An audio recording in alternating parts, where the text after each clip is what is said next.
sandali lang, sandali lang. Oh, kaya mo na yan, ha? Kaya ko na. Kaya mo na yan. Sige, ito Opo. naman.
Tipon-tipon ang mga opisyales ng Department of Science and Technology or DOST at mga miyembro ng Komite ng Agham at Teknolohiya sa Kongreso upang talakayin ang mga panukalang batas na may kinalaman sa pagpapalakas ng ilang pangunahing programa ng DOST. Sa ginanap na Legislative Forum sa San Fernando City, La Union, iginiit ni DOST Secretary Fortunato T. de la Peña na mahalagang matalakay ang mga panukalang batas na ito sa harap ng mga miyembro ng komite ng agham at teknolohiya upang mas lubos nilang maunawaan ang kahalagahan at posibleng positibong epekto ng mga isinusulong na programa ng DOST, partikular na sa pagpapaunlad ng pamumuhay ng bawat Pilipino. Good afternoon, ladies and gentlemen. We're about to start in after 5 minutes. We will just wait for you to come over here, and there are seats here in front. Regulatory Commission. And may we request our honorable members of the Committee on Science to take their seat at the presidential table. May we request also Secretary De La Peña to join our distinguished members of the Committee on Science and Technology of the House of Representatives.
Good afternoon.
Dr. Maria Patricia Zanza of Industrial Technology Development Institute, Dr. Josette Bio of Science Education Institute, Dr. Richard Burgos of Science and Technology Information Institute.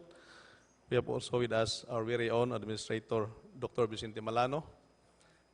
And of course, my boss from the Region 7, Regional Director Ed Paradela. We also have with us the local government officials represented by the municipal mayors, headed by the LMP Bohol President, Mayor Alan Ray Piesas of Clarin. And we have also Mayor Naraga of San Isidro, Mayor Ronald Tirol of Buena Vista, Mayor Kasi Camatso of Hitafe, Mayor Nonila, we fondly call her Manay Pinat when she's still at the Provincial Agriculture Office, Iljo San Miguel. We have also with us Mayor Nati Gonzaga, the first owner who arrived very early here at the venue, Mayor Sopronio Apat of Daguhoy, Mayor Recituto Tuting Oxtero of Talibon.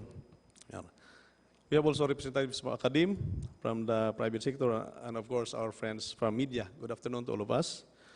My presentation is just to give you a glimpse of what we are doing here at the Provincial Science and Technology Centers and why there's a need to capacitate and strengthen this frontline office of the department. For those who are not yet too familiar with our structure, I would just like to point out where we are located in the structure of the OST. As you can see, we are at the bottom, which means we are the one directly facing our constituents, meaning we are at the front line. That's why, though we are under the direct supervision of Ma'am Brenda, all other attached agencies, councils, and institutes, especially if they have some rollout projects to the regions, all of those would be implemented at the provincial offices. That's why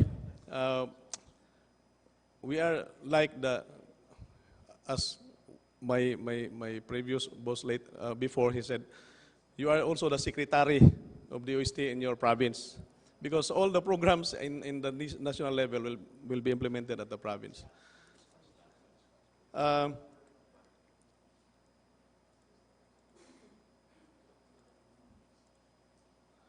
One of the programs that were implemented under the Innovation and Enterprise Development is a Small Enterprise Technology Upgrading Program. This is the biggest program that we are implementing at the provincial offices. This is a package of assistance to at the enterprise level for those science and technology-based enterprises, or small, micro, medium enterprises. And these are our priority areas. We usually provide them with package of assistance that would include several of these activities, including funds for the innovation system support. If they need to acquire some technology, they will buy equipment, then we'll provide them the funds, but they have to repay it for 3 years in a rent-to-own scheme. So, but they will start paying 1 year after the release of funds. So that's they have to repay the funds in 4 years actually, without interest, as long as they will pay on time. So this for Bohol, we have starting in early 2000. We already implemented 71 projects under this program, with an investment of amounting to almost 40.4 million here in the province. And currently, we have an active projects, because some of those have already graduated. We have active 44 projects that we are monitoring. We also use the result of the TNA as our baseline in monitoring. So we know what are the products before the interventions, then later on, we will also monitor what are the new products that we provide after the interventions. Next slide. Also, the market. This is because these data are the ones being monitored to us, and we will always submit reports regarding this data. So if they have new markets penetrated, also report that based on the benchmark during the technology assessment. Next slide. Also, the gross sales as well as the employment generated of these projects. So this is how we really do it in implementing this program. We do benchmarks, then we monitor if it is progressing. They will also assist the other sectors, like this one. This is a showcase of a very, very micro rice mill operating very inefficiently. Then, with the help of the Ubay machinery that we capacitated, the technology was provided by that machine shop. And if you have, maybe tomorrow, if you have time, it's really become efficient already. With the recovery rate is as high as almost 60, I think 60, more than 60% ng iyang recovery as of now. Now, for the food sectors, usually we assist the firms in terms of complying the regulatory requirements of FDA and the likes, because especially on the food safety requirements of FDA before you will be given the license to operate. So, next slide. So, for instance, before the intervention, this in machineries in LGU, we assisted them in through the process of participatory. There is one island in Calape that are services. Another one is on disaster prevention and mitigation. We also installed several hydromet or automated sensors in strategic locations in the province, like automatic rain gauges, automatic weather stations, and water level monitoring stations. The children, they really give several initiatives. You can see there are lots of potentials at the grassroots levels in the province. Even just a very simple raw material like rice, if given the right intervention, we could produce world-class product which we could market.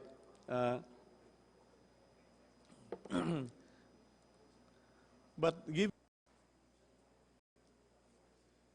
academia, media, and industry sector, maayong hapon sa atong tanan, maayong buntag for tomorrow. Hindi ho ba kayo naiyak sa presentation ni Engineer Marshall? Nakakaiyak, ano?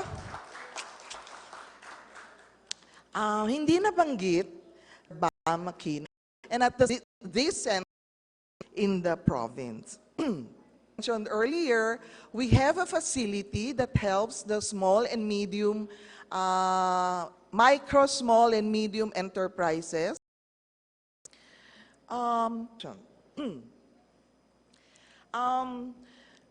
We implemented this in 2012. At that time, and other SNTs, probably even RST, other probably private laboratory in the province, but our provincial center can accept your sample and send it to the laboratory who would be able to test your sample. Na may good already 10,157 products in the generate. Next slide, please.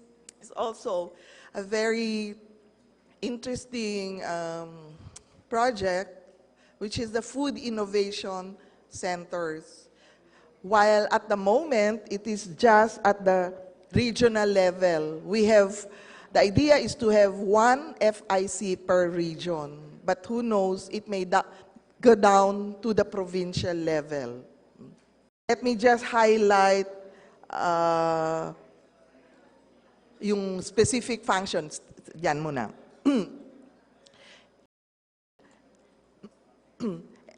Nilagay na and fiscal management of the operations of PSTCs. So they would have some fiscal responsibility already, just like other provincial directors of other government agencies. And also, if you would note, enter in authorities from time to time. Next slide, please. Another feature of the bill, we stated there, Next slide, please. So, konting comparison lang para lalong sumakit ang ating puso. So in terms of you look at medyo ang ano natin is yung DTI, no? You look at the budget, and if we look at the number of departments and bureaus, no? That's a comparison. Next slide, please. Yung number of regional offices, pareho tayo, may 16. Ako'y bahagi ng open forum. The first thing that I would like to say here is that it is really a pleasure for me to be here in Bohol. And actually, the place where we are holding this event, I have seen siguro mga 2 times na, but in a space of about every 5 years. You know? And so I have seen the progress in the place. First of all, I would like to express appreciation to our Committee on Science and Technology of the House of Representatives because of their very innovative way of conducting their public hearing on proposed legislation. We have been with them also in the public hearing that was conducted first in Ortigas when we held the first public hearing or consultation in a hotel, but outside of the House of Representatives, and it was very well attended. Second, we were together with the Committee on Science and Technology when they conducted public hearings in San Fernando, La Union, okay, about more than a month ago, also to listen to the views of the public. And today we have this public hearing here in Bohol. So, over the long years, I have been connected with government, particularly with the Department of Science and Technology. This is the first time that I have experienced the House of Representatives, pero napaka-sipag po nila.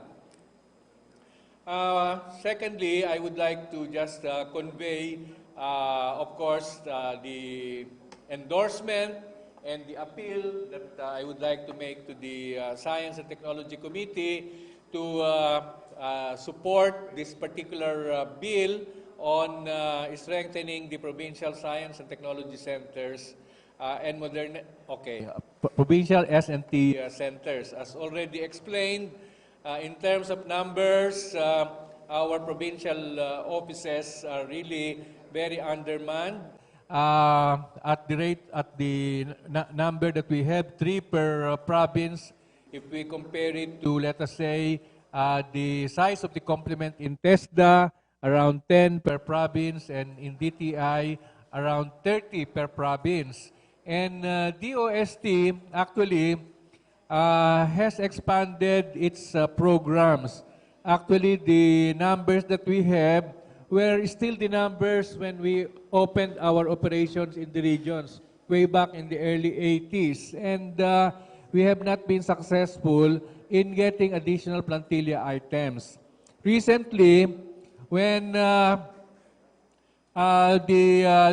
Information Communications Technology Office was rationalized, this is the predecessor of the Department of Information and Communications Technology, we were told that we can use the savings out of the rationalized or phased out positions in the Information and Communications Technology Office. Ito po yung mga plantilla positions sa telegraph office na hindi na naman uso telegrama ngayon. Ano? Kaya yun ay pinace out na at napakadami pong positions available.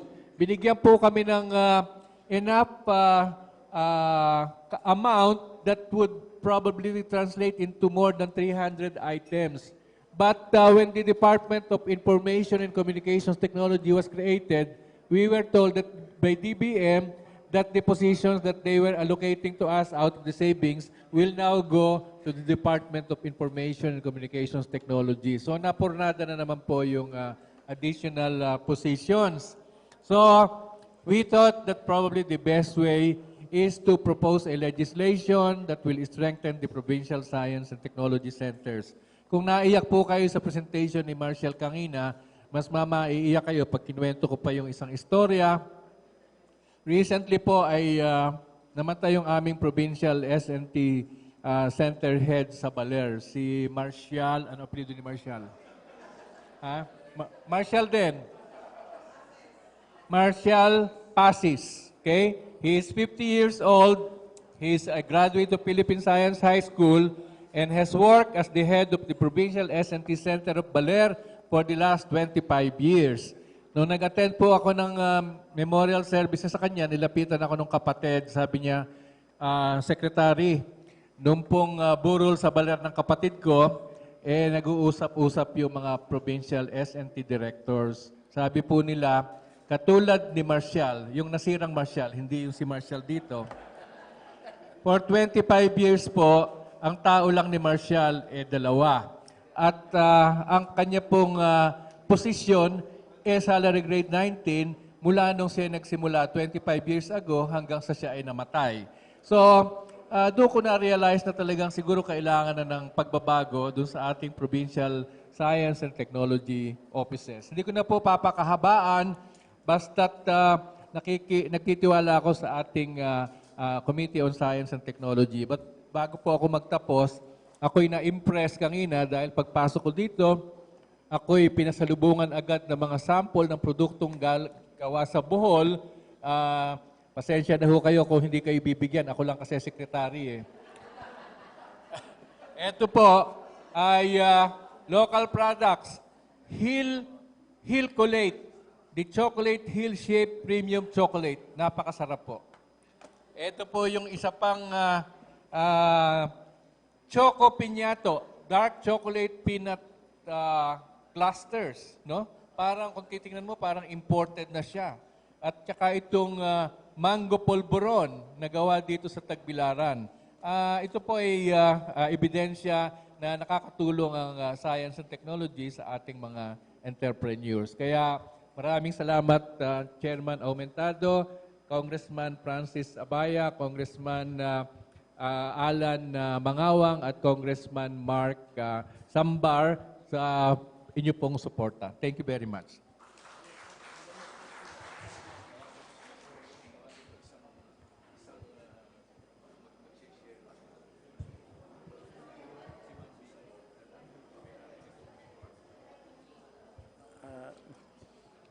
May we request Ma'am Vicky, the owner of this Bohol Beefarm, to share with us her experience regarding this DOST intervention. Palakpakan po natin ang...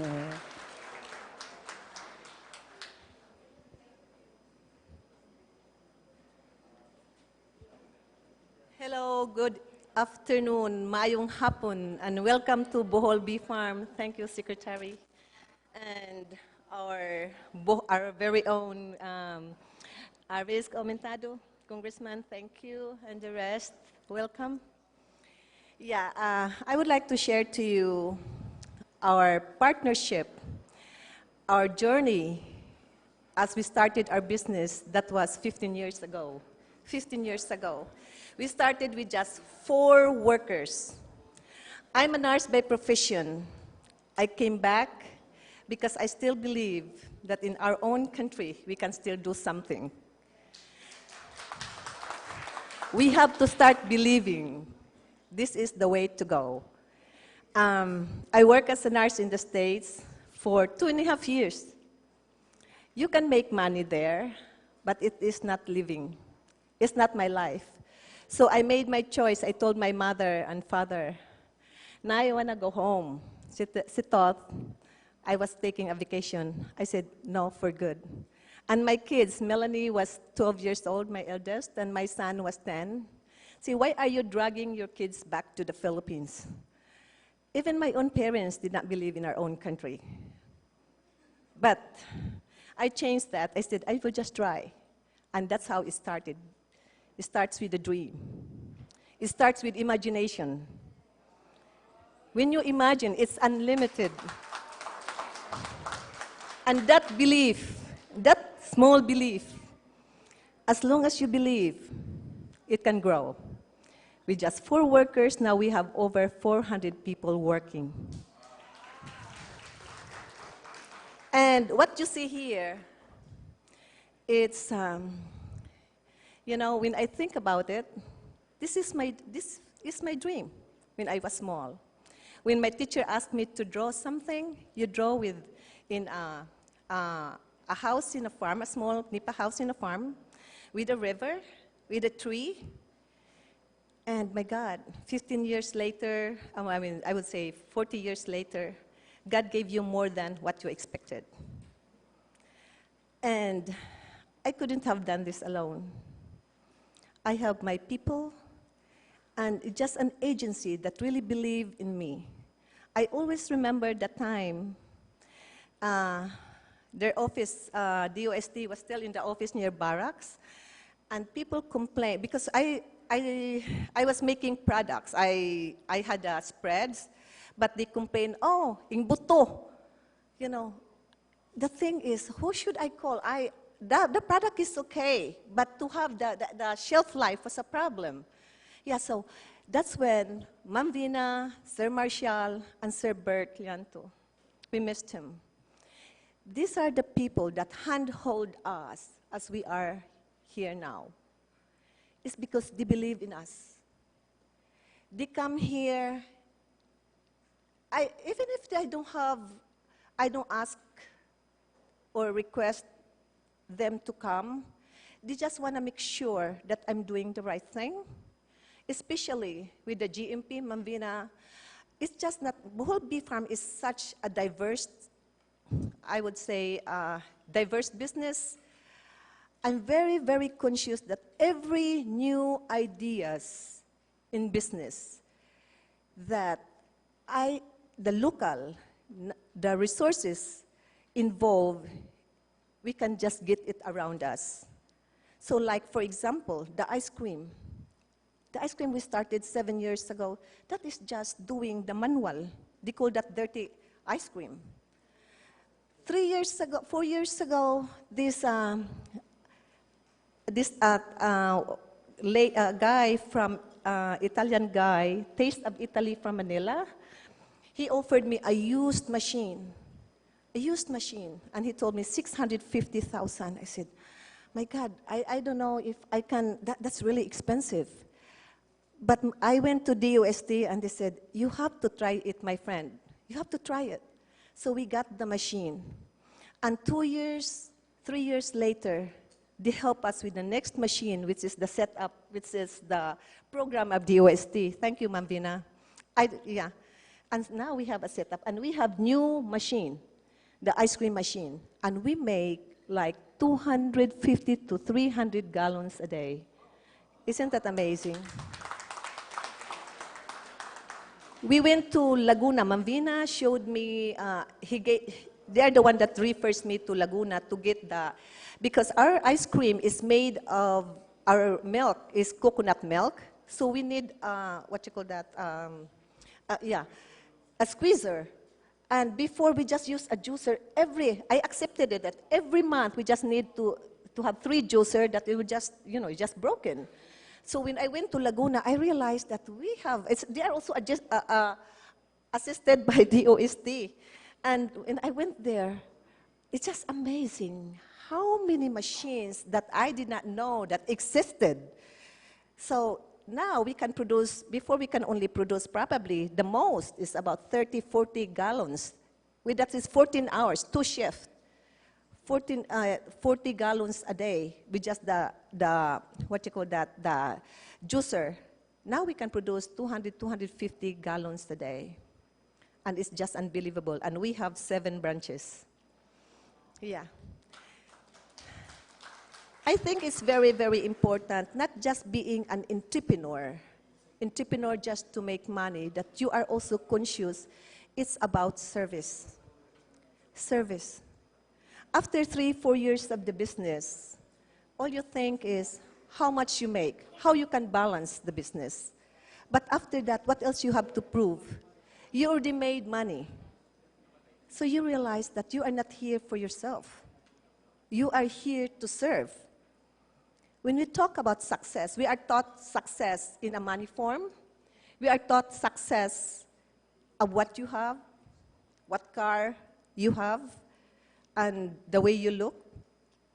But success is deeper than that. It is in your heart. It is deeper in your heart. You have peace of mind.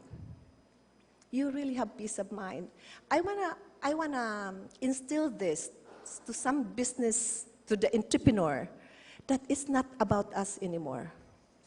That we have to be conscious, that we have to help others.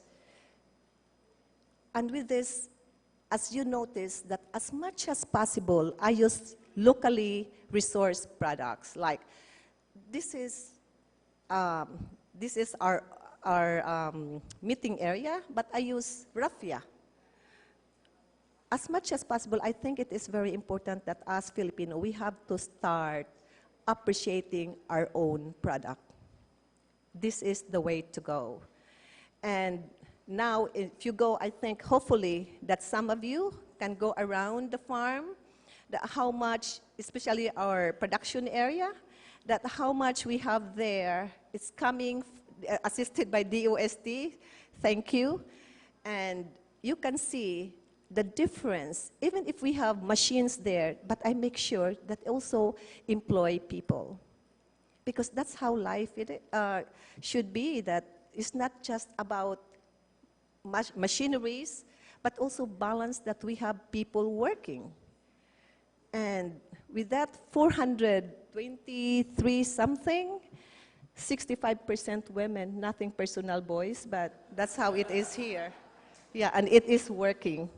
And now, if you go around, you can see children, even in the cashier area. These are the kids of my workers. They do summer jobs here also. Yeah, so you train them. This is the best way, instead of playing video or texting. Why can't we train them early? So they are around. And again, thank you for the partnership with the DOST. Although they have only how many people working, employees they have in the office. But they still take time to really, I saw some other, my classmates here, that doing business, that part of the setup. Yeah, but they still take time to help us. 3 times a year, we do the GMP right here because we have employees, new hired employees. Ma'am Vina, they come over here to do the GMP.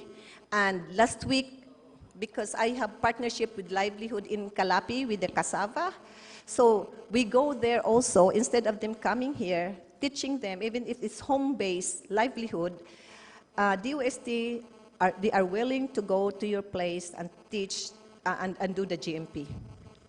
Again, if you have any questions, and we are around here, we can assist you, we can show you around, and thank you and welcome.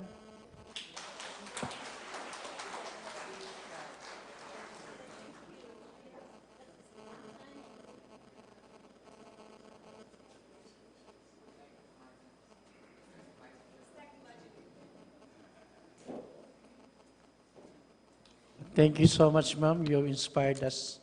Thank you for the lovely words. Any other comments, suggestions, recommendations from the participants? Any from, yeah, Director Burgos, please.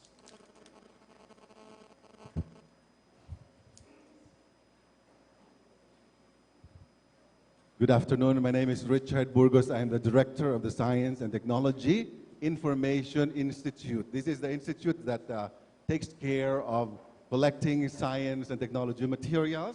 We provide library services to the department and its clients.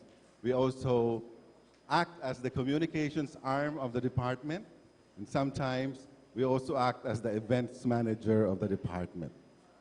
My reaction after reading the improved version of the bill, if you provide for 10 or so number of employees per province or provincial center, I think the law, if it becomes a law, should specify that one of these positions should be for a communications officer.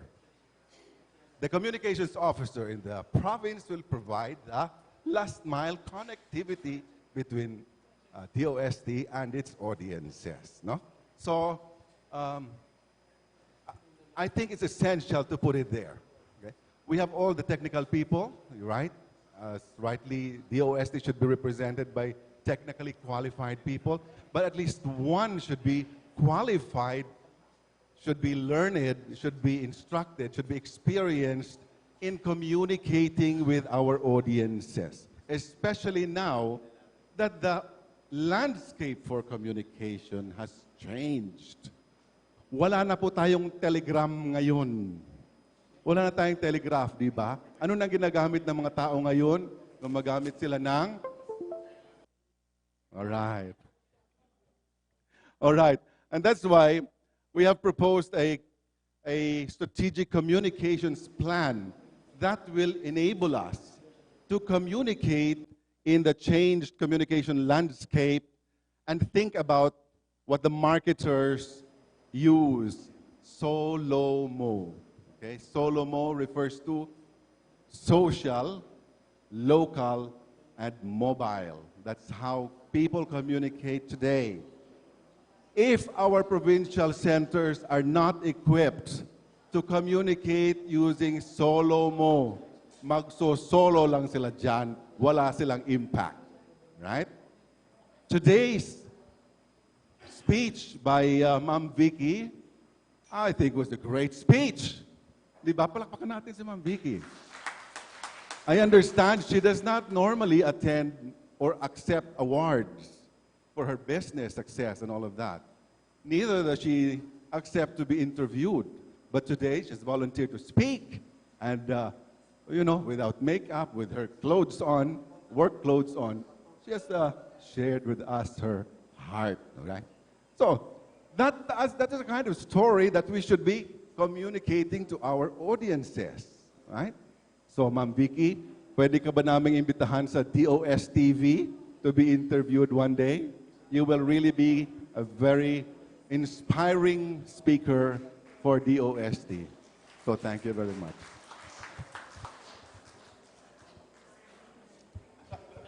Thank you, Director Burgos. Yes, Director Sansa.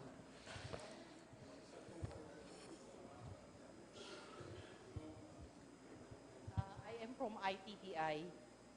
I'm just wondering, we are changing already and we know very well there's a lot of work in the province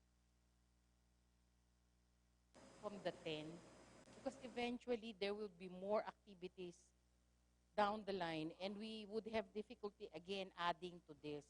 I am just thinking, can we reconsider the number, the plantilla position, because it might be too low and then we have to reconsider again.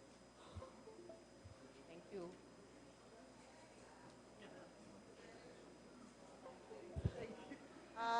Just a quick reaction to that suggestion.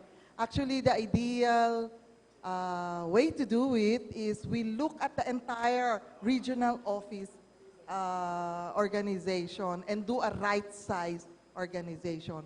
Probably that 10 depends on the size probably of the province would vary. So that we will look into. And then your comment also, I'm taking note of that. And then we'll, of course, go back to our drawing board and reassess what you have suggested. Because I think the information officer should also be at the regional. Although, yeah, we'll evaluate, we'll assess if he can, or he or she, who is at the regional office, can do for all the provinces. But if we will be going federal, probably that should be considered. Thank you. Okay, so I think it's already been recorded and noted lahat po ng mga comments and suggestions. Yes, sir, may...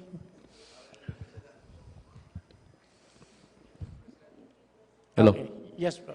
Good afternoon.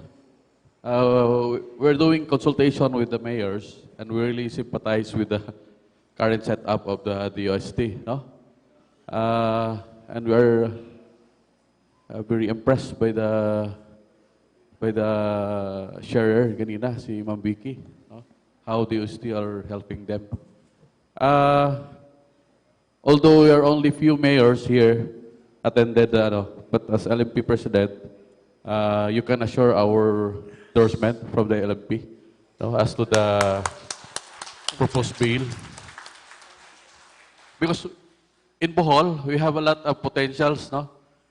We have a lot of, most of the mayors, or most of the towns are having NGP. No, we can utilize that as magtanim tayo ng mga coffee, no?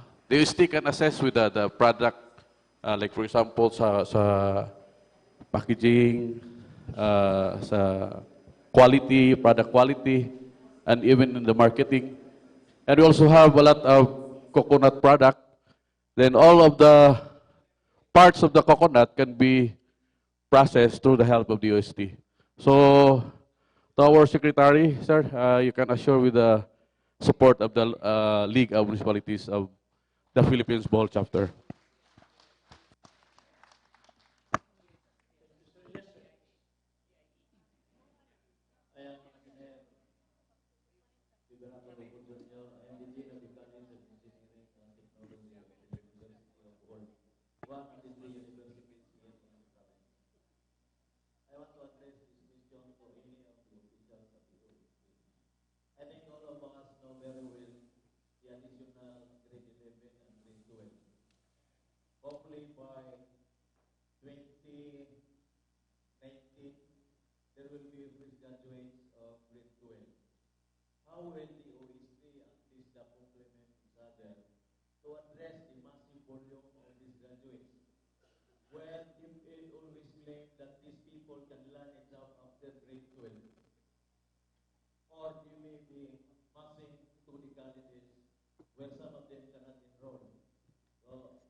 Well, yung pong kasing involvement namin dyan sa mga gagraduate ng grade 12, more on the provision of scholarships po. Yun ang aming participation dito sa new educational system natin. Actually po, I have to be frank, hindi po kasama sa mandate namin yung magbigay ng trabaho sa mga gagraduate. Pero as much as possible, we are trying to prepare for those who will graduate from the track called Science, Technology, Engineering, and Mathematics, yung mga gustong maka-avail ng scholarships doon sa areas na yon, para maituloy nila sa college, no? Siguro ho, in terms of employment possibilities, I think the best way we can participate and we can contribute is really to continue helping our industries so that they can expand and create more opportunities for employment, and in so doing, okay, they can accommodate and create more jobs, you know. I don't know whether Director Bio over there can say something, but really, yung employment, ano tawag dito? Provision, hindi namin sakop. Gusto ko lang idagdag na sa ngayong taon, ang DOST Science Education Institute is managing a total of over 22,000 undergraduate scholars all over the country. So out of 1,650 municipalities and congressional districts without municipalities, 83 municipalities na lang na wala tayong DOST scholars. For this coming 2018, every year kasi yung scholarship slots na binibigay sa atin based sa budget is 6,000 scholars, incoming freshmen. But in 2018, dahil may gagraduate ng grade 12, ang number of slots na pinropose natin sa DBM is 8,000 scholars for incoming freshmen for 2018. So, aside from the undergraduate scholarships, may binibigay din tayong graduate scholarships for MS and PhD. At ngayon, we are supporting around 3,000 MS scholars and 700 PhD scholars.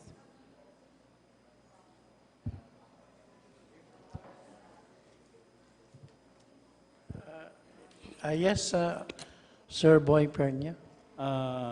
This is also relevant to the question raised about employment. I think it's about time that when you look at technology, it has to be in relation to poverty reduction. It cannot be seen apart from poverty reduction. So it's quite important that since there are other agencies funding for livelihood, it's important that the UST interface with these other agencies so that you can come up with all the necessary raw materials needed for one, let's say, food processing, where we can sell the finished goods not only in the locality but outside of our country, considering the Asian integration. Thank you. Thank you very much, po. Rest assured, all your comments and suggestions will still be deliberated on the Mother Committee. We have been recording our proceedings, and surely all those comments, suggestions, and recommendations are noted by the chair, and we will be having our committee hearing maybe the 3rd or 4th week of May for the approval of these measures being conducted on this public hearing. Now, may I recognize Honorable Abaya? Mr. Chair, I move to submit the proposed substitute bill of strengthening the provincial science and technology centers to the Mother Committee and to conduct the necessary committee meetings and thereafter approve the same by the Committee on Science and Technology. Any objection from the committee members? No objection, Mr. Chair. We second it. The chair hears none. The motion is approved.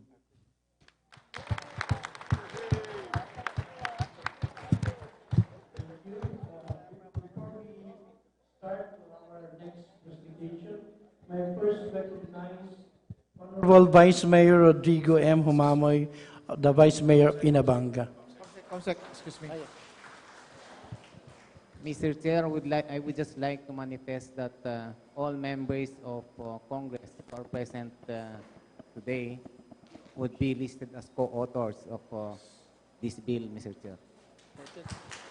Comsec, please take note of the request of our Congress Vice Chairman Manawang. Thank you. May I call on the Techno Kids to present something about a technology that can be used. This is only an 8-minute presentation before we go to the next presentation of the metrological law. Ms. Carmi, please.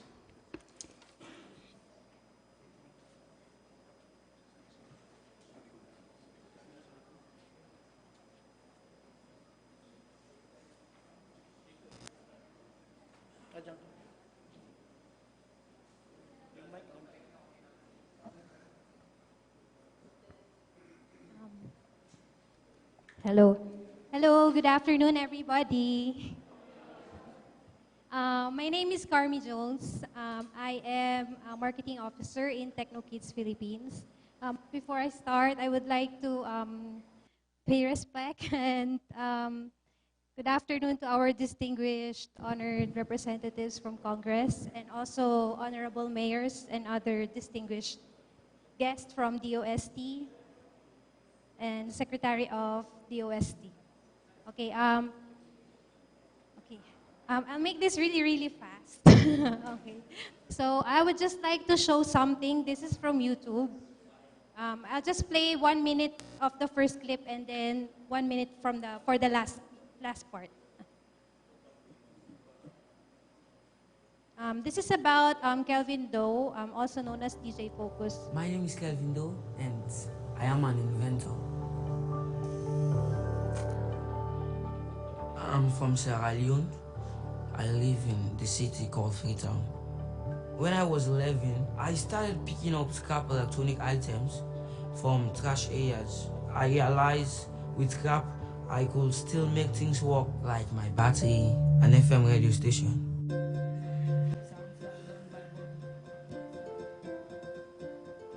People normally call me DJ Focus in my community because I believe if you focus, you can do invention perfectly. When it was posted on YouTube, so many people watched my video and they were so impacted about my story, my invention. People sent in a lot of good comments and I was so delighted about it. The inspirational effect of the original Thinker YouTube video has been remarkable. It has had a tremendous amount of impact on Kelvin's life, on my life, and on millions of people all around the world, everywhere. In Sierra Leone, where other young people suddenly feel like they can be like Kelvin. Hi, sir. The last part lang po. 350.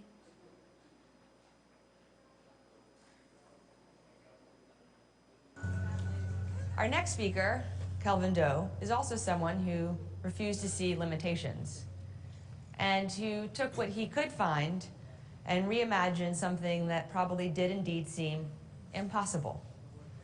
And he's now not only having an impact on his community, but having great resonance around the world. Kelvin.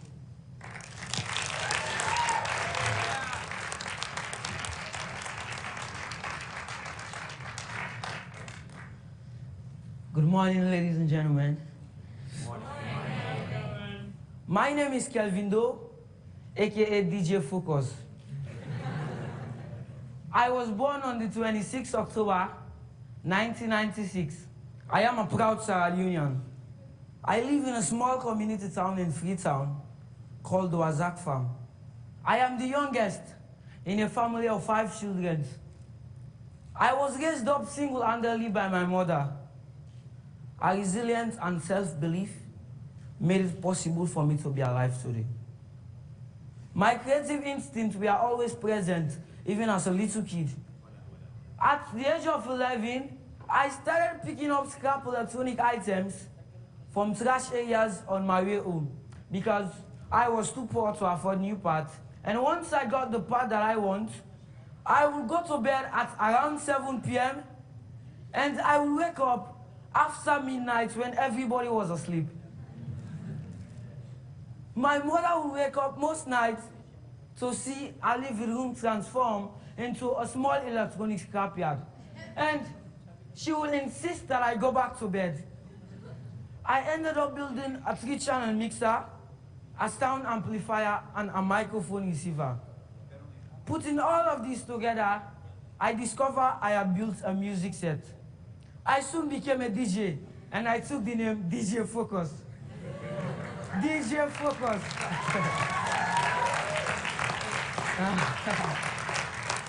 I started playing music for people in my community, and I will normally DJ like this.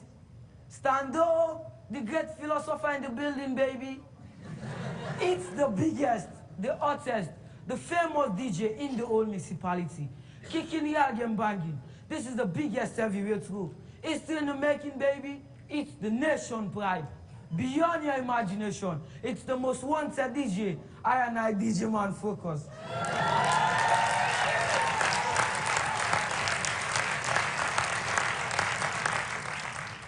At the age of 14, I started thinking about what I could do that could be bigger than my music set. It came to me that I can make my own radio station and become a DJ there. It was tough and hard. I spent many frustrating nights, trying and failing. But nevertheless, I persevered until I completed the project. Then the fame started.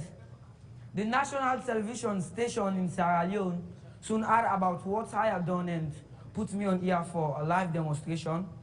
Then, an amazing opportunity came to me, and I became the youngest visiting practitioner at the Massachusetts Institute of Technology, MIT.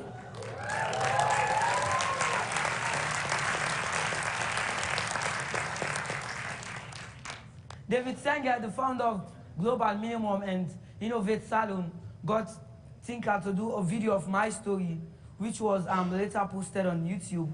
At the latest count, this video has had more than 4.1 million views. Somebody mentioned to me that my video was even more popular than that of President Obama's victory speech. After his election, which had 2.9 million views. Imagine!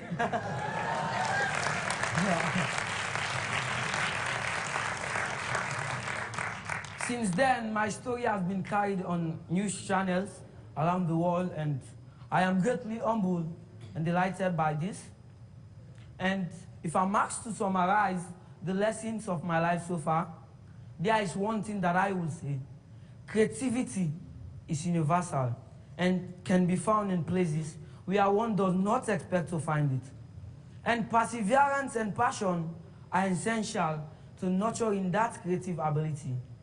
So now that you know my own story, I urge you to look for young people with talent, creative abilities, and passion in all places. Not just in places you might expect to find it. And I ask you to support these young people, just as so many people have supported me. You never know, you might find the next DJ Focus. Thank you. Thank you po, sir. So, I chose for you to see that video kasi di ba may kurot talaga siya sa heart. So, today, I would just like to thank Kong Chair for inviting us and giving us an opportunity to share what Techno Kids Philippines is doing. So, I'll start my presentation po. Slide po. Okay, so this is just a little game. If you can see, this is a sample of our public school report cards. And masyado maliit yung pag-project, but pag wala po kayo mahanap na computer dyan kasi po. Sa public school po, there's no computer subject, unlike in private schools. So, but in some cases, and also with DOST, I think they have STEM and they are special students who study advanced technology. Yeah, but for normally, in all schools, in all public schools that I've been to, they don't have computer subjects. And they only teach it 1/4 in grade 6 or in grade 5 under TLE, and they only teach the basic computer skills, Microsoft, Word, typing, like that. So, kumbaga po sa cellphone nga po, sabi ko kay Kong ay basic feature na isang cellphone which is call and text. Diba po? Next slide po. Okay, but for high school, they really have computer in TLE, and that's the basic, Microsoft Excel, PowerPoint, the basic. Next slide po. Okay, I'd like to show you here the top 10 highest paying job in the Philippines. If you can see, from number 1 to number 10, they are all careers that are actually using computers. So sa panahon natin ngayon, do we still consider computer a minor subject or an elective? So in this generation, at least in the 21st century classroom, computers cannot be considered as minor subjects anymore. And pag nakita nyo rin po, alongside with the different careers that we have here, highest paying job in the Philippines, you can see that lahat po to gumagamit ng computer, and then yan yung sahod nila sa gilid po. NCR. Next slide po. And I'd like to show you jobs that didn't exist 10 years ago, but actually are on demand right now. So, ito din po yung mga trabaho in demand abroad, lalo na yung mga iOS developer, app developer. So, you have the data scientist, you have web designer, and digital marketing specialist. So, alongside, you have your salary in dollars. Kasi, in the future, yung mga papadala naman nating mga tao abroad, hindi naman yung mga low-skill job, but actually, mga trabaho na could actually, earn a living. So, yun po. Next slide po. So, this is our unemployment rate profile. So, basically, this slide will show you that almost half of our unemployed are high school graduates. So, now that we have already added 2 more years for K-12, what are the programs we could do that could actually empower or help these high school graduates? Next slide po. So, we'd like to present ourselves as a solution. No, but, so, a part of what we can do is what we're doing. So, I'd like to introduce our company, Kids Philippines. So, Kids can be found in 26 countries. Our main office is in Canada. So, Kids uses team-based projects which could be used to integrate technology into learning experience. Next slide po. And then, ang mission namin is to combine education and technology that would, to provide children with core computing skills that will best prepare them for the future. So, what do we do? So, we actually offer packages. So, we have the curriculum, we have e-books, online resources, training, seminars, workshop, curriculum support, and technical support. So, basically, yesterday, I went to DepEd po. I had a meeting with their superintendent and also their ICT head and LRMDS supervisors. And nakalungkot po kasi it was shared that they only have 9 schools with computer labs, and then hindi po siya computer lab, but they call it e-classroom, and they only have 6 units of computer per lab. And they only teach computer in 1 quarter. So, the need is there. Ayun po. And then, considering Bohol is really big, it has 54 municipalities. So, their computers, when they need to monitor pag may nasira, it's really hard for them to cross islands. Yung iba daw, kailangan pa daw nila magbangka to fix a computer. So, nagkaroon po ng lag. So, ayun po. Next slide po. So, our curriculum is project-based. So, what it means is you're teaching computer, but in a more relevant way. So, parang halimbawa, gusto niyo po matuto ng computer, tapos halimbawa po meron kayong negosyo kunyari na Beefarm. And then, gusto niyo po i-monitor yung petty cash ninyo. So, tinuturuan yung bata ng mga computer skills that would solve or they could apply in real life. Something like that. Next slide po. Okay, so ito very technical, but it's actually our project matrix. So we have age-appropriate computer lessons. So for primary, this is your kinder to grade 5, and they are mga ano pa lang po siya, mga introduction to computers. And then junior high, intermediate computing skills. Next slide po. And then senior high is the more advanced. So I'll show you this next slide po. Okay, so we have Techno-PC. Ito yung mga matututunan ninyo, matututunan ng mga estudyante kapag ginagamit yung Techno-Kids. So with Techno-PC, they're learning the parts of computer, the function through art. And then we have Techno-Commercial, which edits videos. And then Techno-Savings, you have here applying program logics. Yes po. And then create websites, create apps on your cell phone. And then Techno-Games, gumawa po ng games. And then art, graphic design, and also robotics. I'll just show with you a game na ginawa po ng isang estudyanteng gumagamit ng Techno-Kids.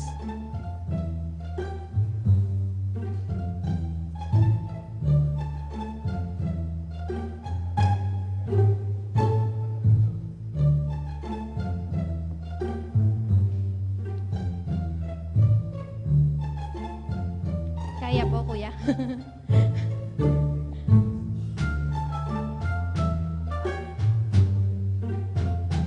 Okay, basically parang hangman po siya na game. Okay lang po, kuya. Okay, let's just continue with the...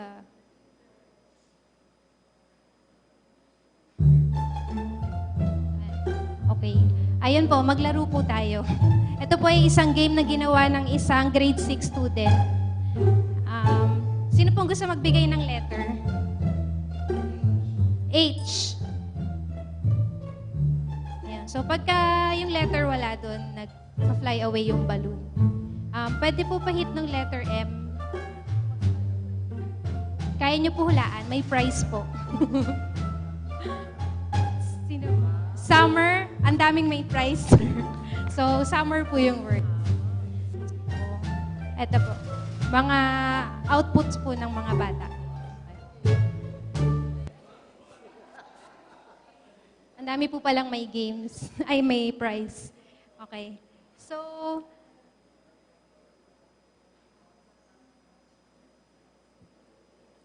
next slide na lang po. Ay...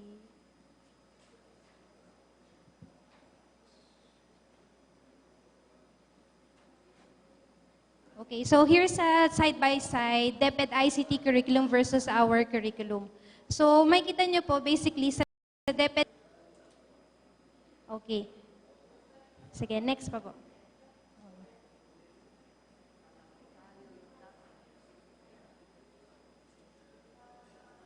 Okay lang po yung online demo, yung last na lang po.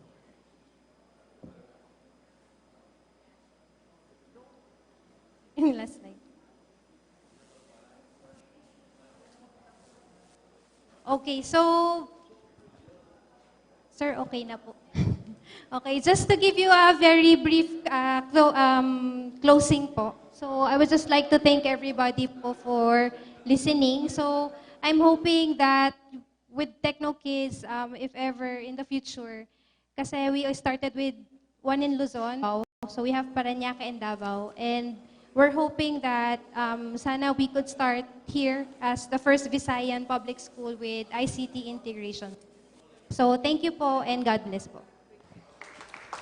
Thank you very much.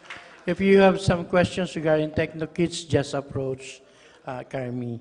Now we go to our second part of our program regarding the, this is regarding the Metrology Law, Republic Act 9236.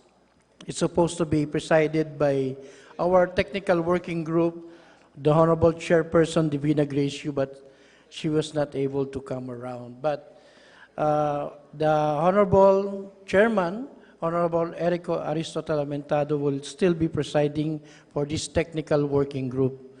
Now may I call Dr. Maria Patricia Azanza, the Director of Industrial Technology Development Institute.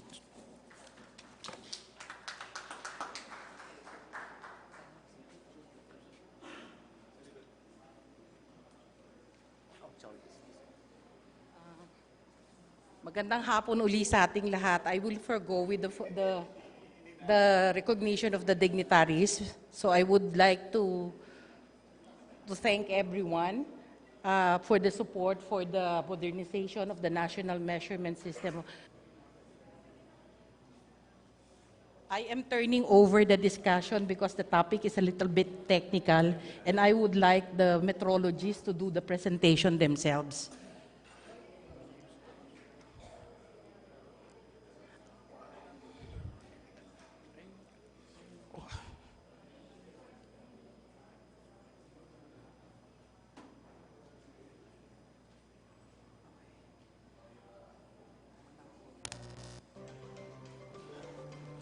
While waiting for the presentation, this act would really help us in the transformation of our current National Metrology Laboratory into an institute, which is a measurement institute that would recognize that would be officially recognized as a National Metrology Institute of the country, which would have the platform for legal and scientific metrology, which would have traceability of measurement for the country. So,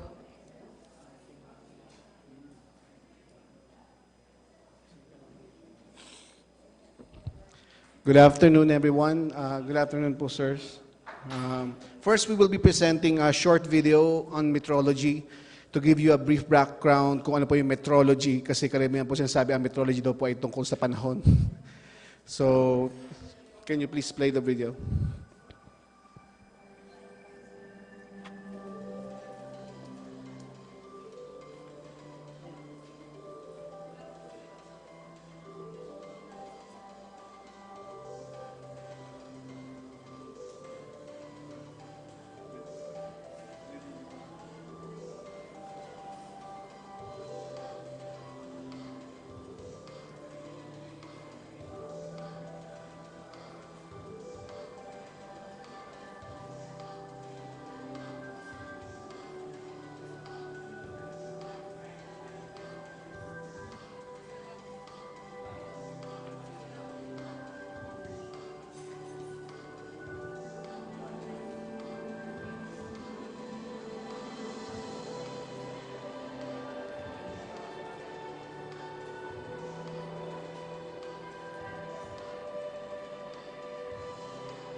So yun po yung video tungkol sa metrology. So metrology po is about measurement, so yung pagsusukat.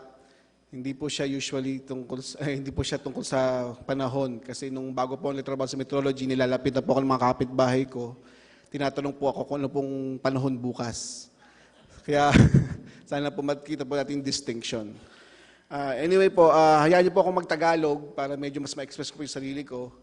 Tayo pong lahat, tayo po bilang mga mamamayan o mga customer, ay bumibili ng mga, usually po, 1 kilong asukal, o kaya po ay tayo ay nagpapakarga ng mga 10 litrong gasolina, o kaya po nagbabayad ng pamasahe sa taxi po, gamit po ang taximeter. Wala po tayong choice kundi magbayad kasi wala po tayong means o pamamaraan para malaman kung tama po yan o mali. Di ba po? Kunyari po, para malaman kung ang 1 kilo, ang 1 litro ay 1 litro, o ang 1 metro, 1 metro. Kaya nga po tungkulin ng gobyerno at kanya pong duty na bumuo ng isang sistema para hindi po tayo mag-alala. Or in short, isang sistema upang po tayo ay magtiwala sa mga sukat o measurement na ginagawa sa ating paligid. Ito man po sa pamimili, sa pagkuha natin mga BP, pagkuha ng mga sugar, sa pagbayad ng mga pagtingin sa mga bilis ng mga sasakyan, sa mga highway. At yan po tawagin natin ito na National Measurement System. Ngayon po meron po tayo kasing existing na law, yung National Metrology Act of 2003 o Republic Act 9236. Ang sinasabi po niya basically is nag-establish po siya ng isang national measurement system para po protektahan ang bawat isa sa atin sa mga mali pong nabibigay ng mga measurements. So ayon po sa batas, ibinibigay po dito ng gobyerno ang confidence na magtiwala tayo sa mga measurements sa ating paligid at ito po ay nag-create po ng control. So sa pamaraan po ng gobyerno ay kinokontrol po niya ang mga measurements para daw po tayo paproteksyonan. At kine-create po ng batas na ito yung National Metrology Board na nag-oversee po ng mga legal units of measures, mga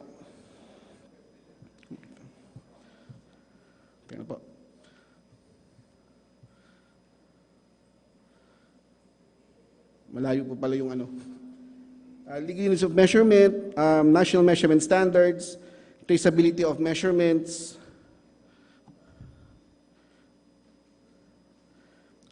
national legal metrology regulations, at yung enforcement po sa mga prohibited acts at mga sanctions. Pero hindi po kasi ito enough. Hindi po pwedeng puro control lang. Kinakailangan po kasi, kasama po ng control is yung kung tama po ba yung mga sukat. Kunyari po sa ating mga palengke, sa ating mga barangay, sa mga cities po, karamihan po na nagiging practice ay pag may timbangan, as ang ating po mga inspector, may dala po siyang 1 kilo na test weight ang tawag. Pag ipinatong mo sa timbangan yun, ina-expect po nila ang lalabas sa timbangan ay 1 kilo din. Pero dapat po kasi yung test weight na yun ay calibrated.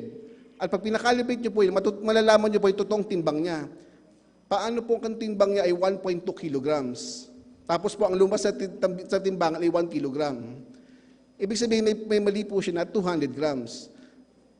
Ang gagawin po ngayon ng mga inspector, usually, pag ang lumabas ay 1.2 at hindi 1 kilogram, kinukumpiska po nila. Hindi po nilalaman na tama pala yung timbangan kasi nilabas niya yung tamang resulta kasi po ang timbang po talaga ng test weight ay 1.2 kilograms.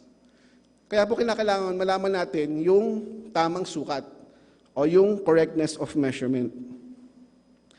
At tapos po yung mga nakikita nyo po na national measurement standards, legal units of measurement, at yung traceability of measurements, hindi po siya traceability activities.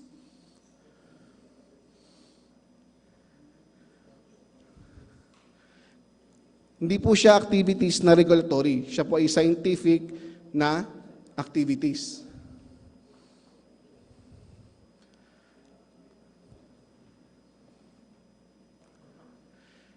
At may nakita po kaming gaps doon po sa existing po natin na ating law, tulad po ng wala pong minimension kung sino po dapat mag-enforce o mag-implement. Tapos hindi rin po nakabanggit, ano po ba yung mga nire-regulate o yung dapat na kinokontrol ng mga measuring instruments. At hindi rin po nababanggit kung paano po ba yung tamang proseso ng pagkokontrol ng mga measuring instruments. At sasamahan din po namin na hindi rin po nababanggit sa batas kung na kailangan po ay nakalink tayo sa measurement system ng ibang bansa at mayroon po technical support sa expertise dito po sa ating bansa tungkol sa metrology. At ito po dapat ay binibigay ng isang National Measurement Institute. Kasi yung pong nasa substitute bill, mabibigay po yun. Yung bill po na ito, hindi po ito para sa ITDI, hindi po ito para sa DOST, para po ito sa ating lahat. Kasi lahat po tayo ay mamimili, pasahero, pasyente, sa kamamamayan. So, nagagalak po kami i-present sa inyo, ipakita sa inyo ang mas pinagandang national measurement system ng Pilipinas. Maraming salamat po.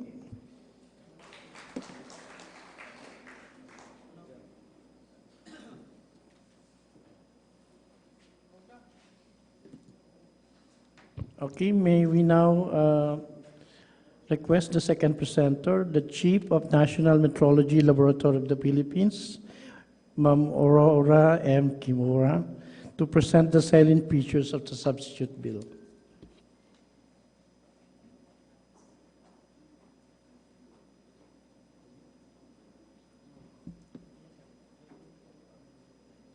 Good afternoon ulit.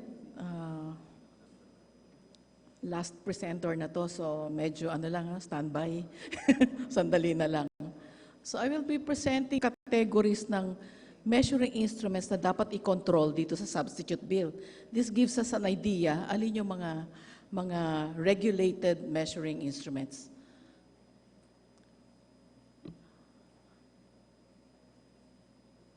Sandali lang.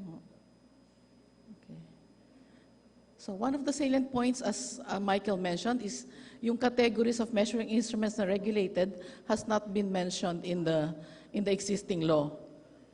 So I'll go to each one of the measuring instruments.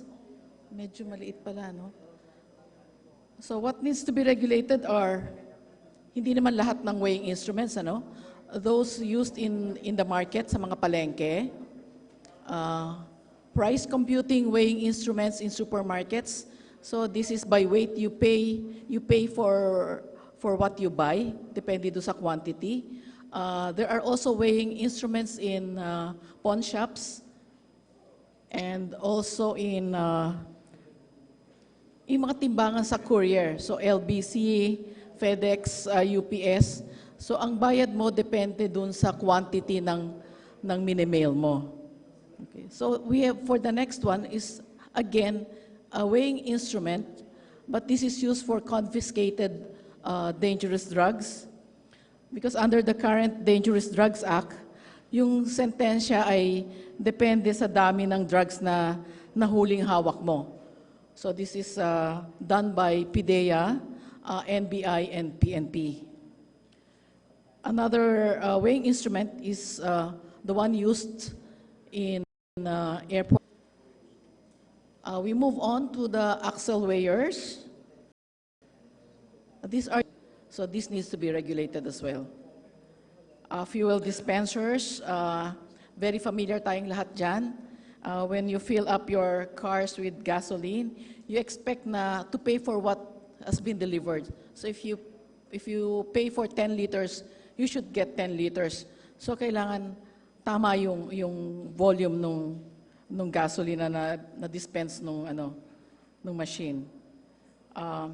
This one is in Petron fuel, mga flow meters fitted to vehicles for liquid fuel sa mga refinery, no? This is also used for trade. We have also flow meters used for custody transfer of petroleum products in bulks. And as mentioned by Michael, we have taximeters, where we are all familiar with. Ito, lahat tayo gumagamit. Utility meters can be electricity, water, and gas. We want to make sure that they all read correctly also. The breath alcohol analyzers, hindi pa naman siya implemented, but there is a law on this one. This analyzer is used to test the blood alcohol from the motorist breath. No? Sa drink and drive ata ito, act. We also need to monitor the speed meters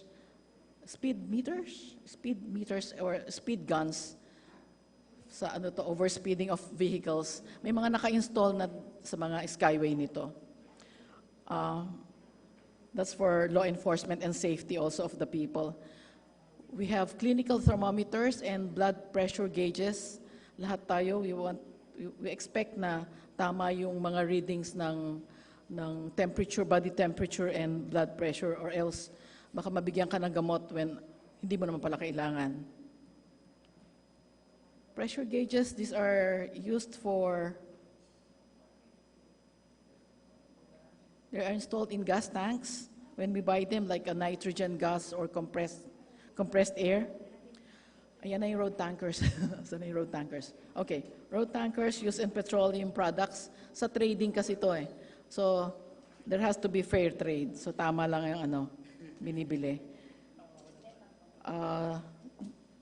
We also have rice and grain moisture meters na kailangan din tama ang reading niya. And public way bridges also for law enforcement and trade as well. We have gas emission testers. Ito yung ginagamit pag nagpaparehistro tayo ng sasakyan o minsan may mga random tests sa sa mga roads. And lastly, we have linear or tape measures. Pag bumibili kasi ng tela or construction materials like wood, steel bars, and rods. Pre-packages naman, they also need to be monitored kasi they need to be checked as well. So for yung pre-packaged goods, hindi pwedeng kulang yung laman than the quantity claimed in the label. So if it says that it should be 5 grams or it's 300 ml, then it should be correct. So there's an offense for that. Another one is to represent the quantity in any manner or intending to mislead or deceive another person. Ito marami mga promo like 50 grams more. I think detergent or even mga milk powder or 20% more. Pero sure ba tayo na ganun nga yung nangyayari? So nakikita natin lahat dito sa market. Ang isa pang offense is if you fail to register the regulated measuring instruments, those that were mentioned previously. Another offense would be hindering or obstructing the legal metrology regulators in the performance of their duties. Kasi yung mga inspection ay unannounced sa manufacturer ng prepackaged goods or commercial establishments. Affixing fake verification marks or impersonating a legal metrology regulator. Marami naman siya. They're all listed here. And the board, the National Metrology Board, which is chaired by the DOST Secretary, will add as deemed necessary. Removal, okay. I now go to the third salient points. So the first is categories ng measuring instruments, the prohibited acts, and then in the proposed bill, the existing National Metrology Division of ITDI, since it's already performing its duties as the National Metrology Institute, will be transformed into the National Measurement Institute of the Philippines. And it will be an attached agency of the DOST. The National Measurement Institute will be legally designated as the country's National Metrology Institute.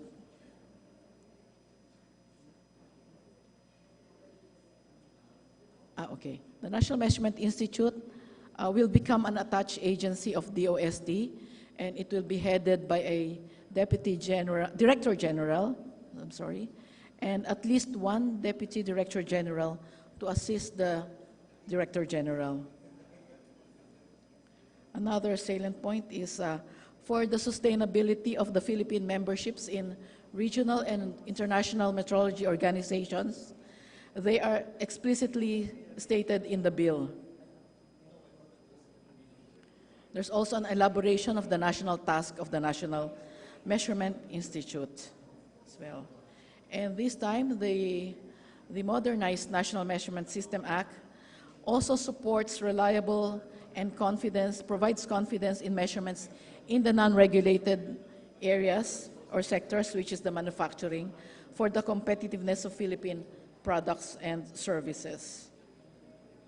And another salient point would be the task of the National Metrology Board is clearly defined and is focused on the regulated sector in coordinating the legal metrology activities in the country and formulating and issuing relevant regulations. In the NMB, though several departments will be engaged in the board, 4 departments, the DOST, DOH, DTI, DENR, and the national presidents of the League of Cities and the League of Municipalities will be the core members of the board. There will also be an increased participation of the private sector in the board, 2 coming from the industry sector, 1 from the local manufacturer of measuring instruments, and 1 from the private calibration laboratories. Next, please. Other departments, bureaus, agencies, authorities are explicitly mentioned, and these are listed, it's now in the slide, and shall be called by the board for specific regulations and concerns as the need arises. They are regulatory bodies in their own expertise, and some are like the National Food Authority. It's too small, no? But anyway, it's in the copy of the bill that was given to you. Second to the last would be the establishment of a National Metrology Training Center for education and training, which includes, among others, knowledge dissemination, capacity building programs and trainings intended for calibration laboratories, the legal metrology regulators, and other board-authorized public and private entities. And lastly, there's a proposal for the appropriations to have 70% use of income for the National Measurement Institute, and this includes the DOST regional offices that also perform metrological work. Thank you for listening. Rina?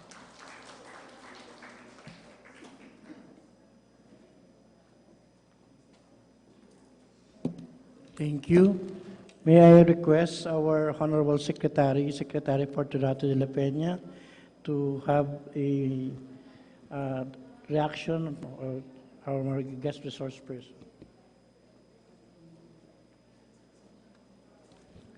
I think we just would like to clarify that the proposed legislation is really going to replace the existing Republic Act, or to amend the existing Republic Act, which created which is called the National Metrology Law.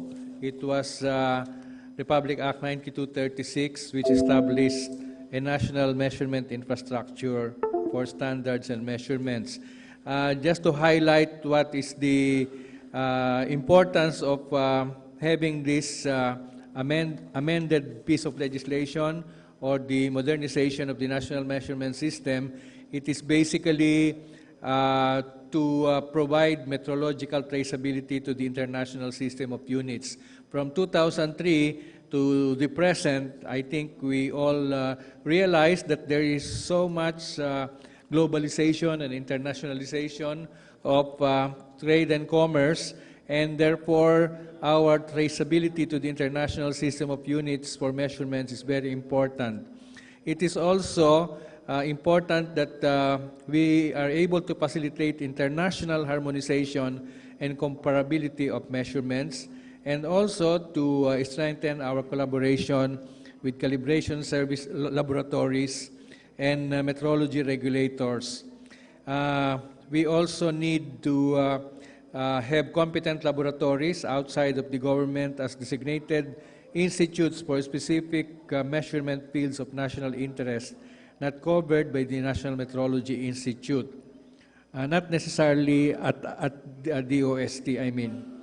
Now, I just have one piece of question for clarification.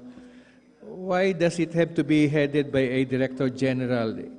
Its mother unit is ITDI, which is headed only by a Director.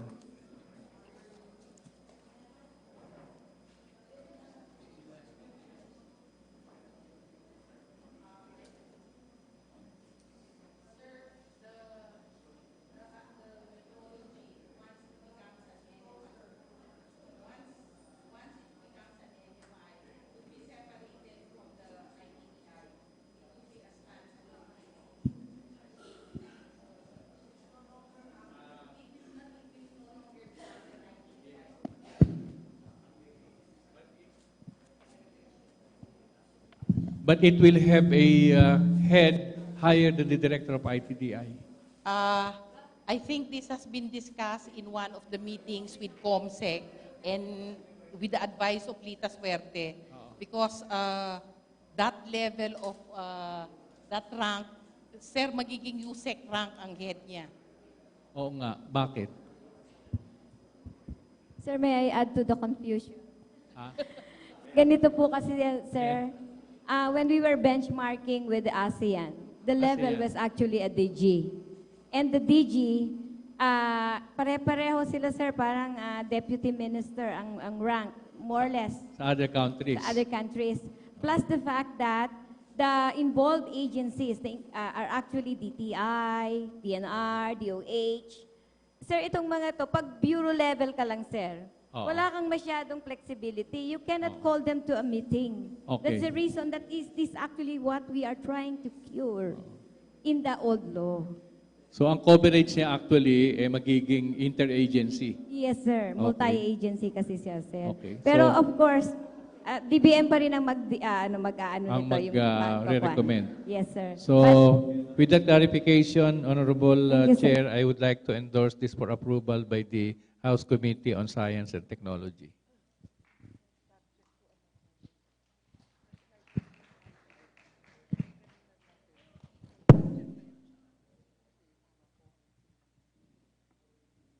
Any comments, suggestions, recommendations? Yes.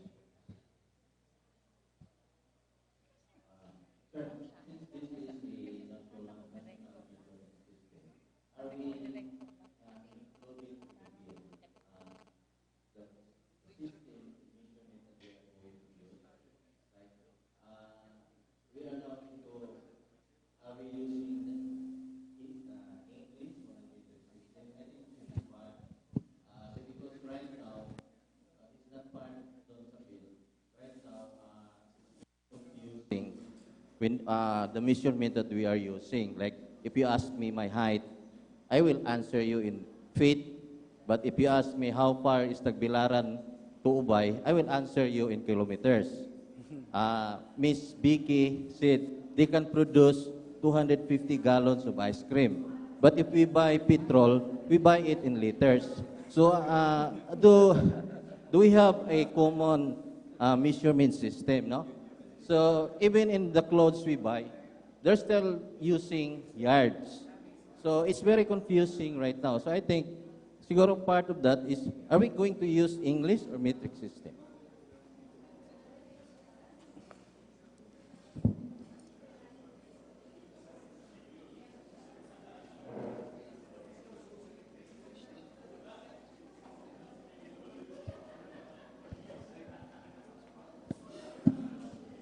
Hi, sir.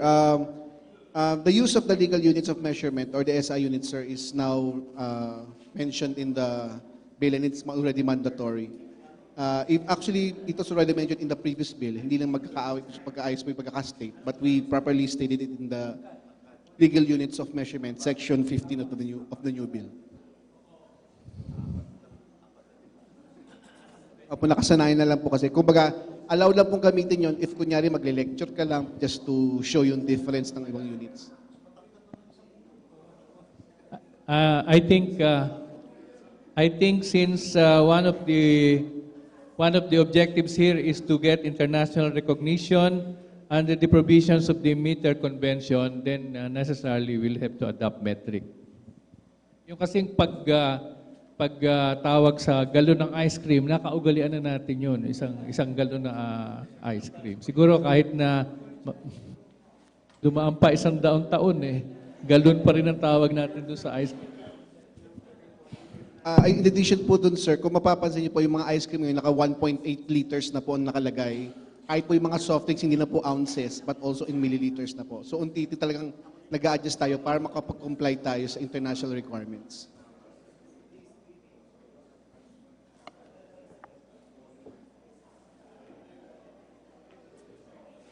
Okay? Yes, sir. Our students in the academy, especially those who will take the board examinations at professional regulation commissions, they are victims of both worlds. Because sometimes board examination will be given in metric. There are also problems in English. So that's why in our lesson, we will have to teach them, let them memorize both English and metric. Because if you will comply totally metric, then you are talking English. Because this English unit is coming, we're coming from England through America. We are always using the American culture and tradition. In fact, we are always imitating America. It is only this time that America was being quarreled by our president. So, maybe, for the students, we will have to teach them both English and metric. Because it is very confusing, according to the gentleman here. Pag sabi niyo, ano bang height ni Durant? 2.3 meters, saan ba yun? Pag sabi niyo 6'9", okay lang, di ba? Mayroon kaming tradisyon dito sa Bohol, yung timbangan ng isda, yung bilog, yung timbangan. So from 0 to 1, that is 1 kilo. But it is calibrated by 10 only. So, if the arrow will point to 1 calibration, the seller will say 1 gram. So, this fisherman will say 1 kilo is equivalent to 10 grams. That's why if you will buy squid, magkano bang gram mo dito? 20 pesos per gram. Meaning to say, if I will buy 1 kilo, 20,000 grams. Hindi, sir. Kasi 1 kilo, 10 grams. 1 kilo, 10 gramo. Nandoon na yan sa, through generations. And that is maybe one thing that we will have to correct. Because some of our errors is already brought down to generations. It's very difficult to eradicate.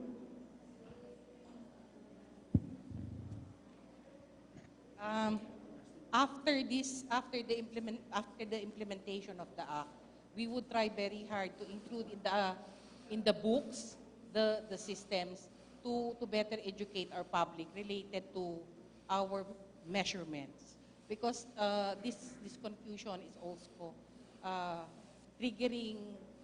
This is because we're using a lot of units, and if we are to follow the international units, then we have to follow the international. And we have to develop books on metrology that should be incorporated in the academic institution. Because I can remember in 1960s, yung 1 liter na lalagyan ng tuba namin dito, hindi liter ang pangalan, bowl. So 1 galon, 4 na bowl. Tuba. Nawala yung bowl kasi nabasag, kasi mag-wild yung nalasing na. Pumunta dito yung Caltex.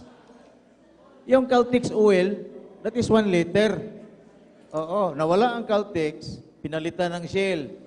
Pero yung nagbinta ng tuba, sabi pa rin, 3 Caltex. Pero ang marka, Shell. Ito ang confusion. Totoo yan, sabi ni Sir. Mayroong mga confusion. Okay? Mr. Chair, may I make a brief manifestation?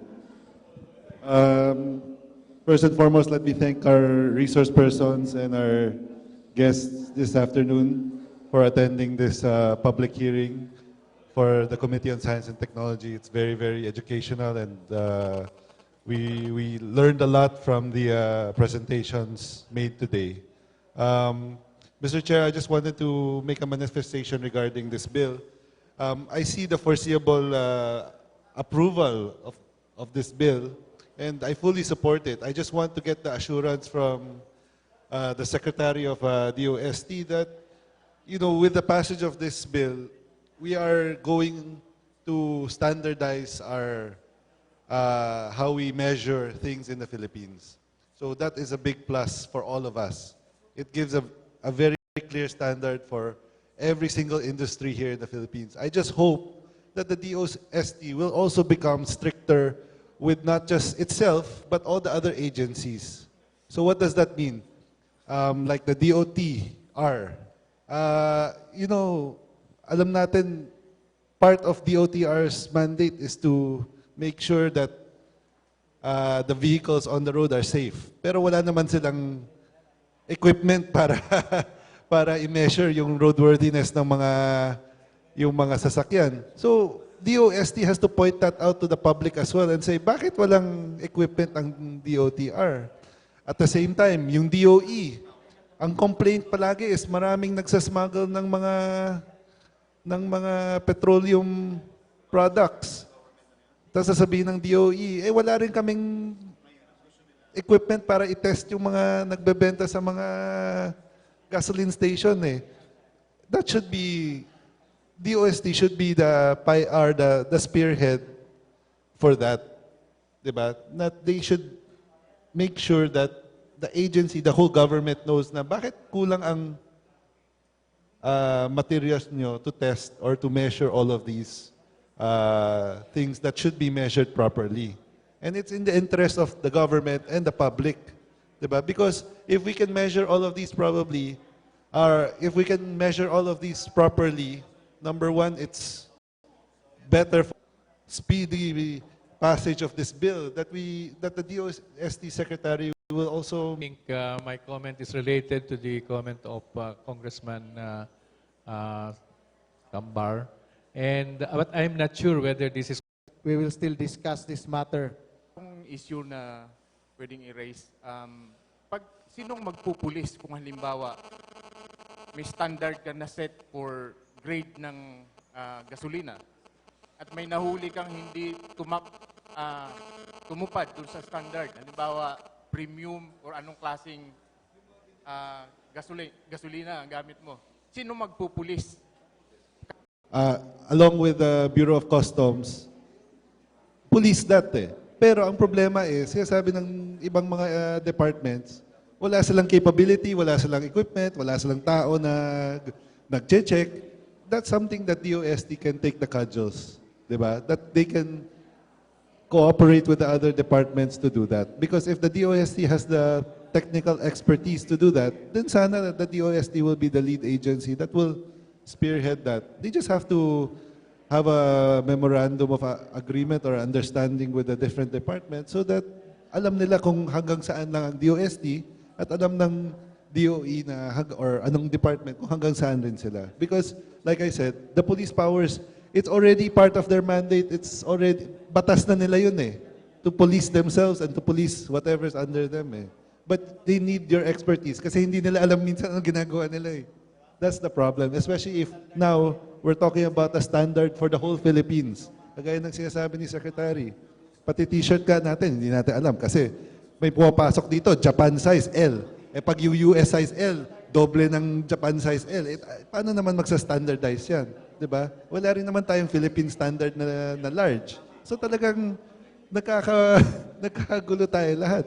So if we find a standard for these kinds of things, it reduces not only waste, but it reduces confusion and then it adds more revenue nga in the long run eh. Hindi tayo nasasayangan ng mga resources eh. Mr. Chair. Yeah, I would like to suggest that observations manifested by Congressman Sambar, as well as our very good secretary, could be, when this act would be put into law, during the formulation of the IRR, those would be covered, Mr. Chair. I so move. Noted, Vice Chair. Comsec, please take note of the comment of our Vice Chair. Thank you very much.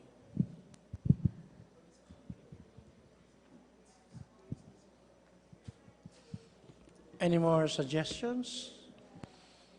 Okay.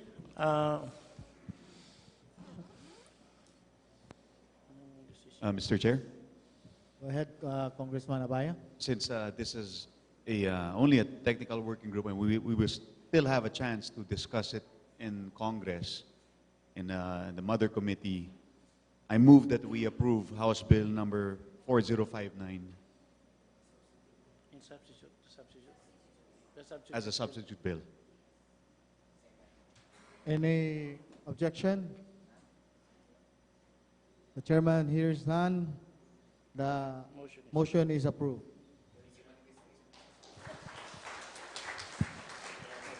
Mr. Chair, I would also like to move that all members present today of the Committee on Science and Technology be also made co-authors of said substitute bill.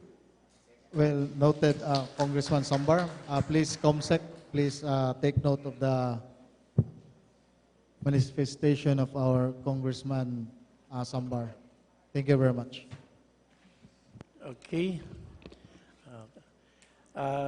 As of now, we have already approved in the public hearing regarding the two substitute bill.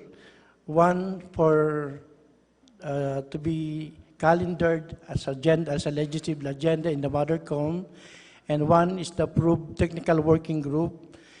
Rest assured, Your Honors, or Ma'am, Sir, that all of you who are very much interested in these two legislations, we will be calling you or inviting you to the Mothercom to present this to the 35 members of the Committee on Science and Technology.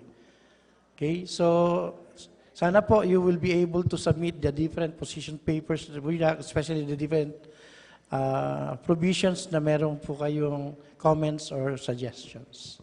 So before that, before we end, may Yes, I just want to, in behalf of the DOST community present here, we would like to express our sincere appreciation to the House Committee on Science and Technology chaired by Congressman Aumentado and presently attended by Congressman Abaya, Mangawang, and Sambar for their extra effort in having this public hearing towards the approval of our two bills. Thank you very much.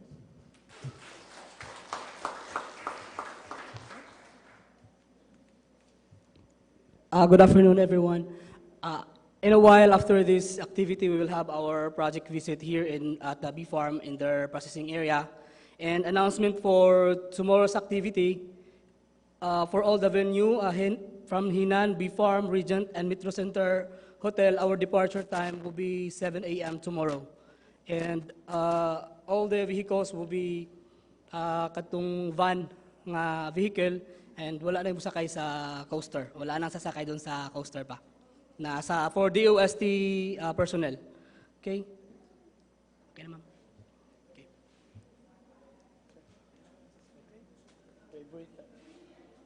Favorite motion, sir?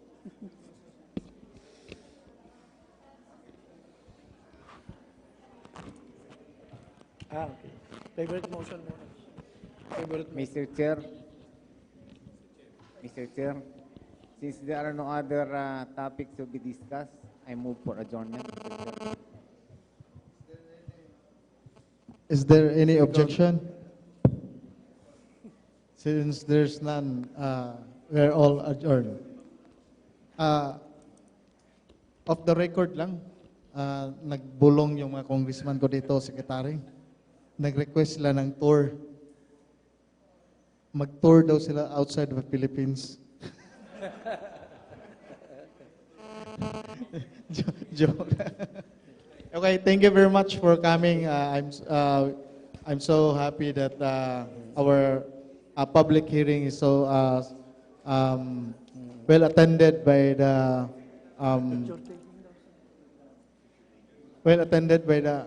DOST family, especially to my colleagues in Congress. Thank you very much and congratulations, DOST.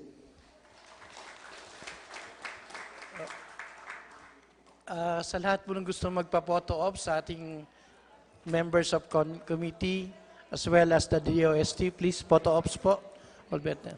Yes ma'am, meron pa pala si ma'am. Hello, announcement. Dinner will be served here at this venue. 6:30. Dito na magbalik 6:30.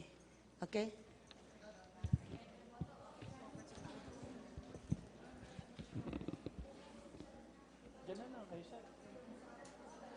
Diyan na lang, no?